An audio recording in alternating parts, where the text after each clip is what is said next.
এই সরকার ব্যর্থ হোক এটি কিন্তু কোনো দল চায় না। বিএনপির ঘাড়ে বন্দুক চাপিয়ে সরকার আওয়ামী লীগকে নিষিদ্ধ করতে চাচ্ছে না। জনগণ এবং সাধারণ শিক্ষার্থীদের ব্যাপক অংশগ্রহণ ছিল। এতদিন ধরে রাজনৈতিক দলগুলো সবসময় বলে এসেছে যে যতক্ষণ না পর্যন্ত সাধারণ শিক্ষার্থীরা এবং সাধারণ মানুষ রাজনৈতিক দলগুলোর যে আন্দোলন সেই আন্দোলনে সম্পৃক্ত হচ্ছে ততক্ষণ পর্যন্ত হাসিনার পতন নিশ্চিত হবে না। এই অভ্যুত্থানে সেটি হয়েছে। এই অভ্যুত্থানে রাজনৈতিক কর্মীরা, সাধারণ মানুষ, সাধারণ শিক্ষার্থীরা সবাই একসাথে ঐক্যবদ্ধভাবে লড়াই করার মাধ্যমে হাসিনার পতন নিশ্চিত করেছে। এবং যে অন্তর্বর্তীকালীন সরকার এই মুহূর্তে গঠিত হয়েছে, আমরা রাজনৈতিক কর্মীরা সবসময় বলে এসেছি যে এই অন্তর্বর্তীকালীন সরকার আমাদের সরকার। বিশেষ করে আপনারা সকলেই শুনেছেন যে বিএনপির মাননীয় ভারপ্রাপ্ত চেয়ারম্যান জনাব তারেক রহমান তিনি কিন্তু বলেছেন যে এই সরকার ব্যর্থ হলে আমরা ব্যর্থ হব, অর্থাৎ এই সরকারকে আমাদের অন করতে হবে। আমাদের গণ অধিকার পরিষদের সভাপতি নুরুল হক নূর তিনিও একই কথা বলেছেন যে এই সরকার অভ্যুত্থানের সরকার, এই সরকার আমাদের সরকার, এই সরকারকে সফল করতে হবে। অর্থাৎ এই সরকার ব্যর্থ হোক এটি কিন্তু কোনো দল চায় না। কিন্তু সরকার যদি নিজে নিজে ব্যর্থ হয়ে যায় সেই দায় কিন্তু আবার রাজনৈতিক দলগুলো নিতে পারবে না।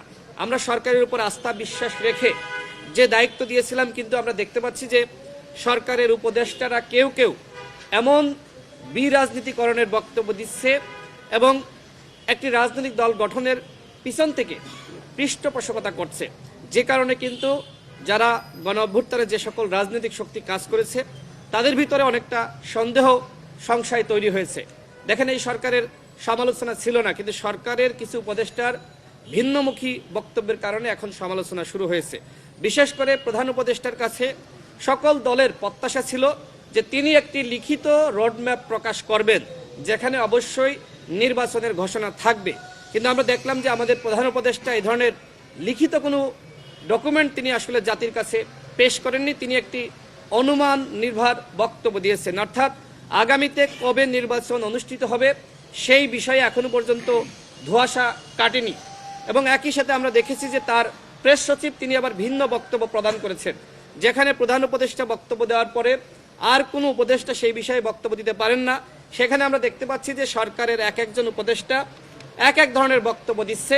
এগুলো আসলে অত্যন্ত অশনি সংকেত। অর্থাৎ আমরা দেখতে পাচ্ছি যে সরকারের ভিতরেই ব্যাপকভাবে সমন্বয়ের ঘাটতি রয়েছে।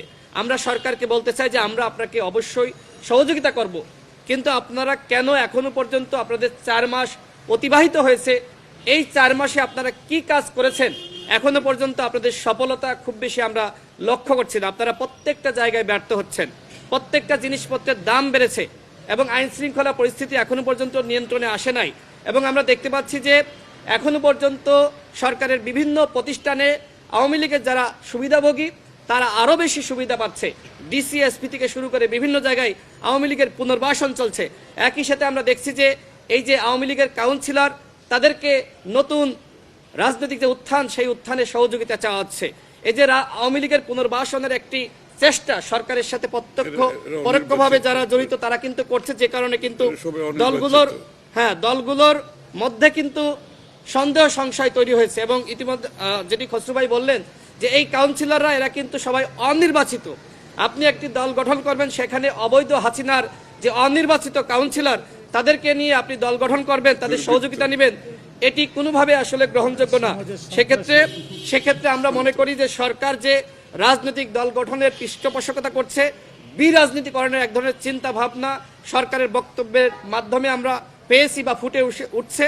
এই কারণে কিন্তু আজকে দলগুলোর ভিতরে সন্দেহ সংশয় তৈরি হয়েছে। আজকে গণ অধিকার পরিষদ এবং বিএনপির যে বৈঠক অনুষ্ঠিত হয়েছে এটি অত্যন্ত ফলপ্রসূ বক্তব্য। আমরা যেটি মনে করি যে সরকারকে অবশ্যই একটি নির্বাচনী রোডম্যাপ প্রকাশ করতে হবে এবং সেটি দ্রুত সময়ের মধ্যে করলে রাজনৈতিক দলগুলোর আস্থা বিশ্বাস আরও বাড়বে। এই রাজনৈতিক দলগুলো কেউ সরকারের পদত্যাগের দাবিতে আন্দোলন করছে না।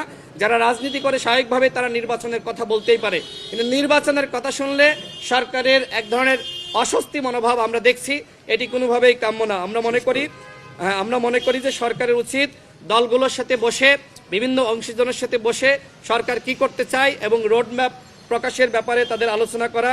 এবং একই সাথে আমরা এটিও বলতে চাই যে আওয়ামী লীগকে নিষিদ্ধ করবেন কি করবেন না, আমরা দেখতে পেয়েছি যে বিএনপির ঘাড়ে বন্দুক চাপিয়ে সরকার আওয়ামী লীগকে নিষিদ্ধ করতে চাচ্ছে না।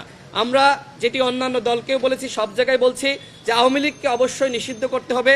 আগামী নির্বাচনে এই গণহত্যাকারী দলকে যদি কেউ নির্বাচনে আনতে চায়, আমরা সবসময় বলেছি আমরা তাদের বিরুদ্ধে প্রয়োজনে প্রতিরোধ গড়ে তুলব।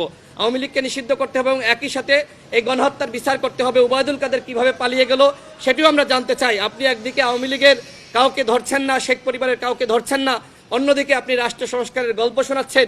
এই গল্প কিন্তু জনগণ শুনতে চাচ্ছে না। সরকারকে সর্বশেষ বলবো যে দলগুলোর সাথে যে দূরত্ব তৈরি হয়েছে, এই দূরত্ব কমান এবং দ্রুত সময়ের মধ্যে আপনারা রোড ম্যাপ প্রকাশ করুন।